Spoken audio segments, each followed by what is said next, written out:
Good afternoon, it's Chandra Easton here from Star Astrology Healing. Just having a chat to you today. As I'm travelling around Australia, I've been making short videos, and this one's about the stone country that I visited up around Jabiru in the Kakadu National Park. You can find lots of my talks at my website, starastrologyhealing.com. Look under the top end, just type top end in and you'll come upon that, and there's also lots on Central Australia and Juricha in Central Australia, the West McDonalds. Yes, well, it's taken a little while. I think it's probably, it's getting on for 3 months since I left Brisbane, and I've spent most of this time in the Northern Territory. There's so much to see. It's the endless summer up here. As I go north, it's I think it's just rolled on over into June, and the temperatures are still running between 32 and 35 up around this area. The traditional owners of Kakadu, well, I think they told me that the spelling's incorrect. It's not actually a K, it starts with a G, but somehow or other the K has been stuck. The traditional owners, they come from various clans: the Bunanju clan, the Manilagar clan, the Merwin clan, and the Marjulungjingu clan. I'm probably not pronouncing any of that right.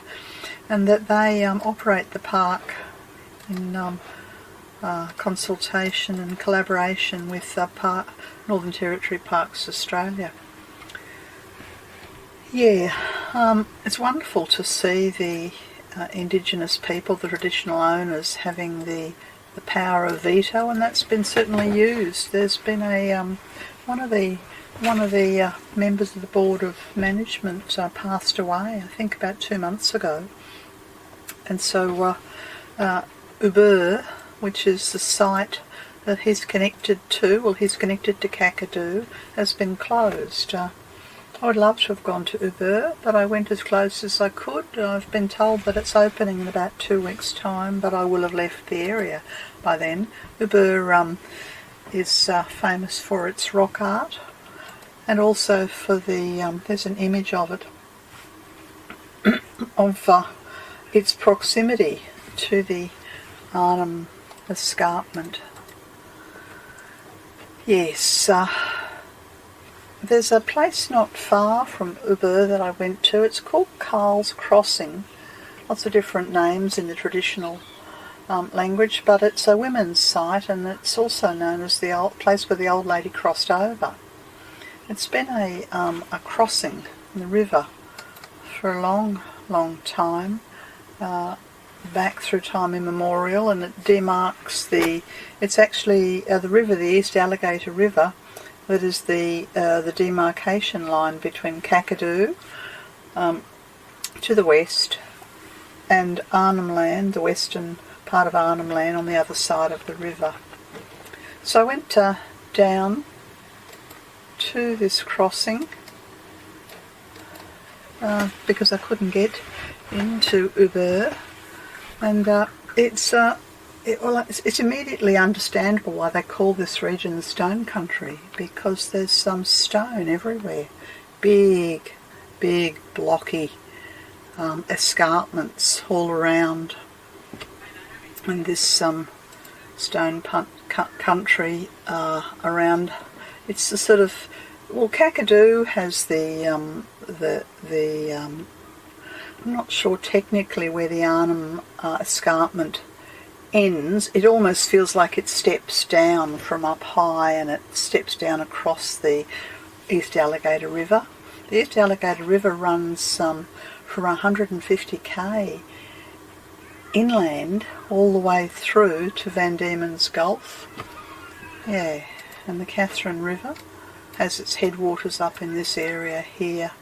And of course the people of West Arnhem Land, they've been witness to travellers coming and going through their land for forever. You know, maybe it's the Indonesians, maybe it's been people from the Tiwi Islands, maybe it's people coming in from Kakadu. I know I was told that there are at least 50, I think 50 was the number, surviving dialects that are currently used in Arnhem Land, and there are only 5 dialects left in Kakadu, and that says something to me about the dispossession of culture that's happened through the white invasion of Australia, that most of the language has gone from Kakadu.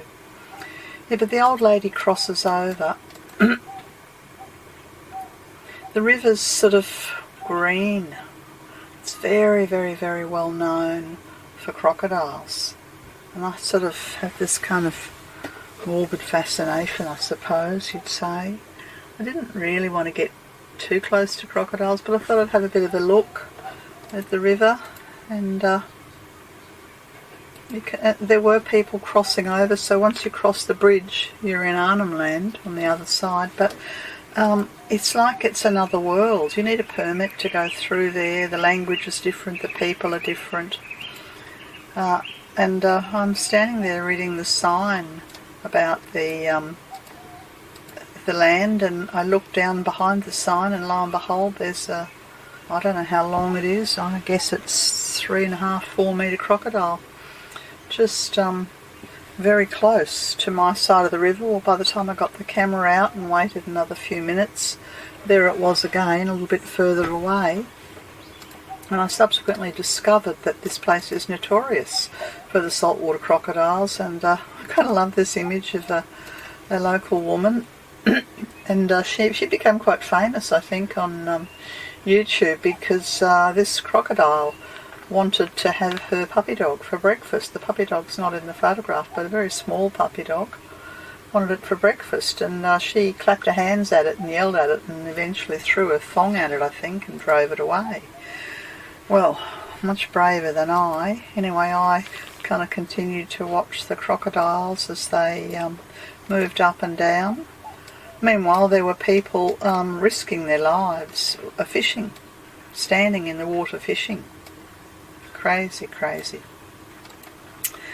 A few hours later, I went down the river with the Gulyambi people, and they have a cultural tour, and they're part of the traditional owners. They told us that the Gulyambi means paperbark canoe, because this is how the canoes used to be before they learned to make more substantial boats from the Macrosses, from the Indonesians. The craft were made of paperbark. Anyway, so I spent a few delightful hours on the river in this small boat with a few other people, and it's a fantastic tour, because they explained, you know, who owns which land and where the languages were, and every tree, the paperbarks, everything has meaning. I can't explain it all, but it's like this tree here will tell you when it's a certain time to do a certain thing, and over there is, I think there were dozens, literally dozens of uses of the various parts of the paperbark trees and other trees. It's incredible cultural knowledge of how to make a house, how to make a canoe, how to feed yourself, used how the paperbark from the trees is used for so many things, for a shopping bag, for wrapping a dead body, you name it, a million uses. Yeah, some of the rocks even look a bit like crocodiles to me, as we're sort of heading down the river, more towards the headwaters. Going south here, we are. The river's blue, whereas it certainly looked very green. And the closer we get to the escarpment, the more mesmerising it becomes. Some of the wildlife, I saw this jabiru, beautiful, beautiful heron, I suppose you'd say. It is of the heron family. Yes, Further along, this is not my photograph because my photograph of the water buffalo didn't come out very well, but there's a water buffalo just there on the edge of the river doing whatever it is water buffaloes do. I subsequently discovered that the water buffaloes had also come across from Indonesia, and there used to be tens of thousands of them, and of course they were hunted out of extinction. They're not as many as there used to be. We came to a sandy part of the river while our guide explained that this is where the crocodiles lay their eggs, and that the temperature, what did they say, the temperature of the sand, if it's a certain temperature then they're male crocodiles, and another temperature it's female crocodiles, will hatch, and that then the babies are kind of left to their own devices. Once they hatch, the mother has very little, if anything to do with the hatchlings. Yes, we continued on, and we can see now more of the small escarpment, and this Janus-like rock with a sort of a head looking in both directions rose up on the side of the river. We probably went, I don't know, maybe we went 4-5 kilometres down the river, I'm not sure. At one point we stopped at this enormous rock that was that had rock art on it that's thousands of years old, and our guide explained to us that the rock art really was depicting the various food that could be found in or around this part of the river. He said it's a bit like a menu, and explained that it's no longer part of the traditional owners. They don't do rock art anymore because he said it'd be a bit silly, this is thousands of years old, and what could he paint that would be 1 year old? Yes, and I became quite mesmerised with the Arnhem escarpment, and we pulled up, and just as we pulled up to go walking and spending time upon the escarpment, my camera gave up the ghost, and so of course I can't show you the photograph of the pristine waterhole. I don't think it's a freshwater hole where you could swim. No salties in that waterhole, or the incredible energy of the rocks. But we spent a little bit of time there, and I really felt as if I'd left a part of me, my hands, I had my feet and my hands on the rock, and I just kind of felt like I left an imprint of myself there, and an imprint of the escarpment sort of came with me. It's sacred country, and I find it very disturbing, really, that for decades it's been the site of a uranium mine all around this region, not into Arnhem Land, but in on the Kakadu side of the river. There's been mining for, I think since the 70s. Well, it's finished now, but of course what we have is all the toxic waste in the tailings from the uranium mine. And I was reminded of the warning that I'd read about when I was further south at Nitmaluk, that things that are in the ground should be left in the ground. And there are many guardian spirits, but one of the guardians that is embedded in this region is Lightning Man. And this is an image of Lightning Man from Nulagi rock painting, and he's a first ray creation being who's said to have created a lot of the landscape around here, and has left his footprints as he's come down from the coast and moved down through Arnhem Land. And I think somewhere I read that he'd left one of his eyes embedded in the cliff face looking towards Kakadu, just to keep his eye on things.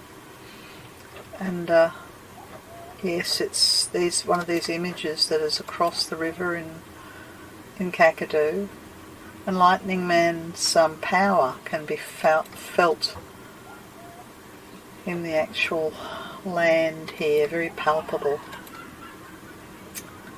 A profoundly beautiful experience travelling down the East Alligator River with some of the traditional owners who it's lovely to see that they have wonderful livelihood sharing their country with us. And yes, even though I was a little bit discombobulated by the crocodiles, fantastic place to visit. Although of course they call it the East Alligator. That was some sort of foolish explorer who didn't know the difference between an alligator and a crocodile. Anyway, this has been Chandra Easton from StarAstrologyHealing.com. I hope you get to explore some of this magnificent country at some point. That's all. Bye for now.